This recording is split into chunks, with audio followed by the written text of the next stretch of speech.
এসএসসির যখন রেজাল্ট প্রকাশ পেল তখন বুঝতে পারলাম যে হ্যাঁ আমি মনে হয় এত ভালো মার্কস।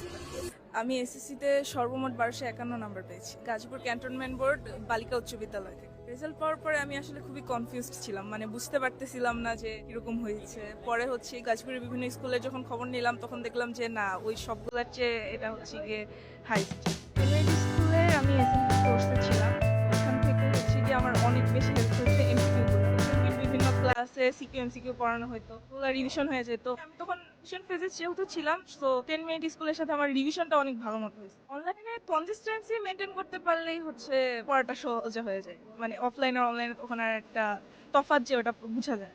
আজকে আমি সবচেয়ে বেশি এনজয় করছি, আর আপনাদের টিচারদের সামনে থেকে দেখতে পারা এটা আমাদের ড্রিম। এসএসসি 26 ব্যাচের শিক্ষার্থীদের ক্লাসগুলো মনোযোগ দিয়ে করতে হবে। বইয়ের যে টপিকগুলো আছে টপিক সম্পর্কে ক্লিয়ার আইডিয়া থাকতে হবে, পাশাপাশি হচ্ছে গিয়ে প্রচুর প্র্যাকটিস করতে হবে। প্র্যাকটিসের উপরে আসলে কিছু নেই।